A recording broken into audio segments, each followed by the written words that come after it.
I talked to the maintenance woman at the new place that my mom lives at, and she told me about how there is this like little homeless camp that all the homeless here in the area of Edgewater stay. If you can see that little opening there, you can see how the little path has been worn down there.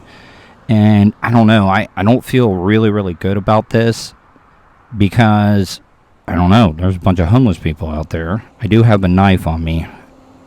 That's about it. So, I don't know, let's see how this goes. I have, man, this is kind of a little shady here, but let's see how this works out.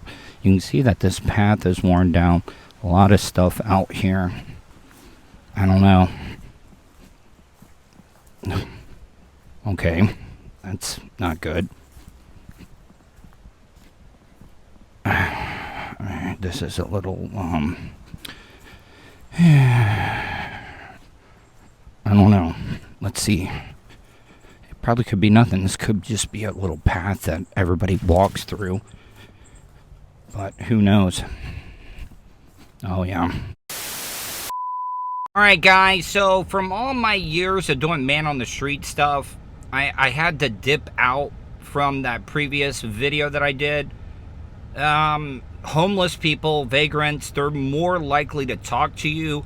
They're more likely to be nice if you bring some offerings. So I'm going to go up to Chick-fil-A, get a couple of Chick-fil-A sandwiches, and, you know, like $5-10, maybe to pass along to them to kind of, like, I don't know, sweeten the pot a little bit. All right, so I'm out driving around looking for Andy. I talked about him on the Tuddle Daily podcast, and I thought kind of having like a homeless Sherpa, Andy, tag along with me. I just went to the bank. I got a 20 out, all-in-ones. I was going to buy some Chick-fil-A sandwiches like I said, and I was going to break off Andy some of it.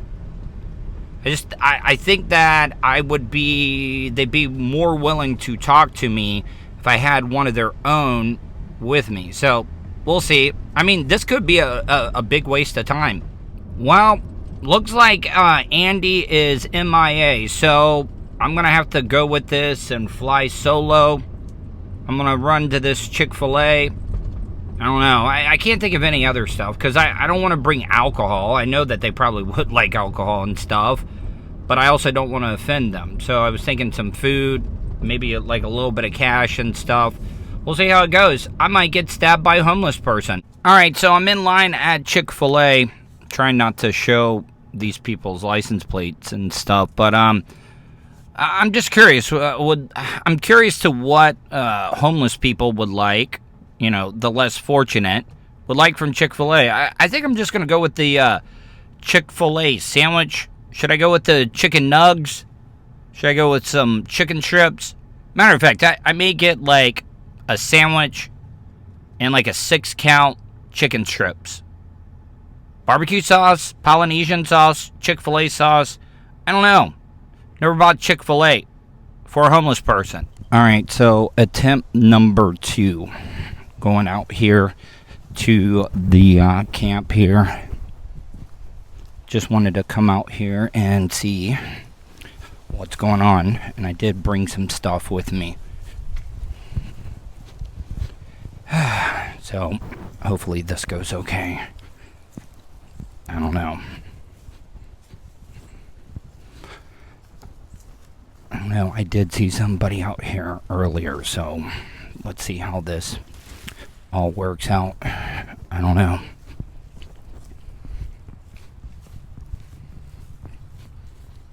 Let's see.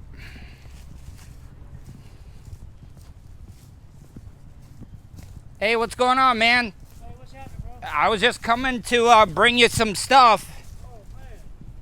I didn't know, like, because I'm a documentarist. I told you.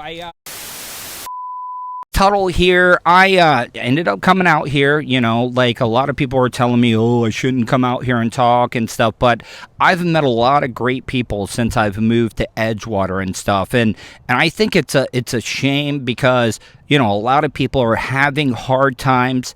I know that I've gone through it. I've gone through a lot of hard times. You know, I ended up in the hospital because I tried to harm myself and stuff. And it caused me not to judge people what they're going through and stuff. And I'm not going to show this person out of respect and stuff. But I got Sebastian here with me. Sebastian, how are you, my friend? Pretty good. How about yourself? Now, I wasn't sure. Like, I got the chicken sandwich and the chicken strips and stuff. Like, is that okay? Oh, that's fine. Okay.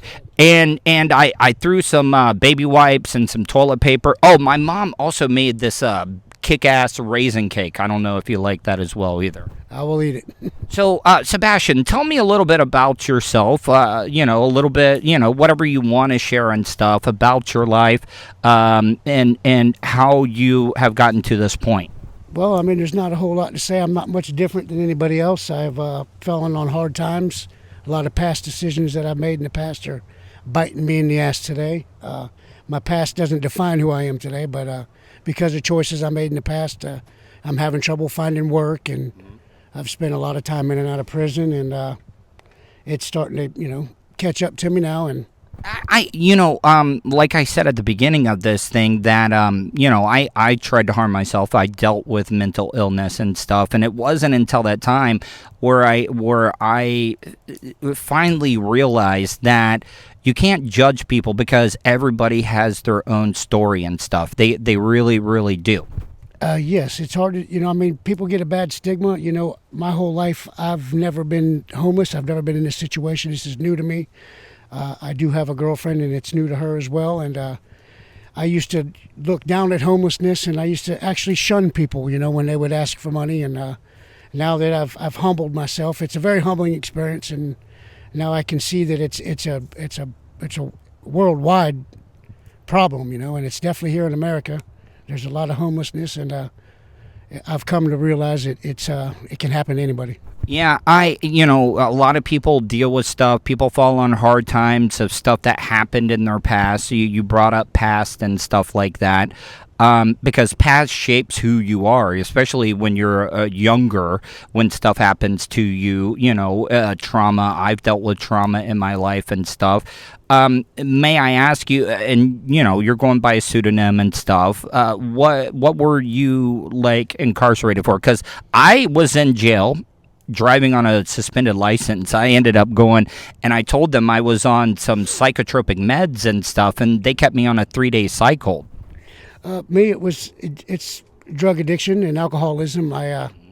You know, I've had some battery on Leos and aggravated assaults. I went to prison for all. I mean, you're a pretty rugged dude, by the way. If I'm just being honest, I wouldn't want to mess with you.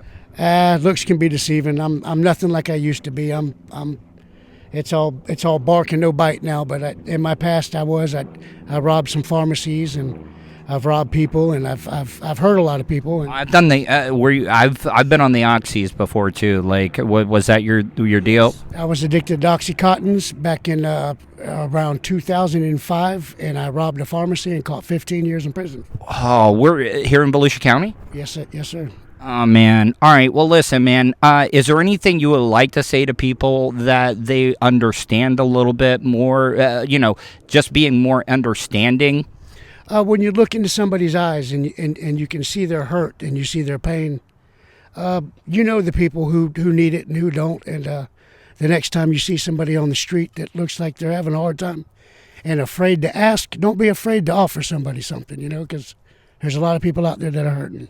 All right, Sebastian, I really appreciate the time. I'm sorry if I interrupted you guys. Well, thank you very much. Here, let me stop this so you can watch it and make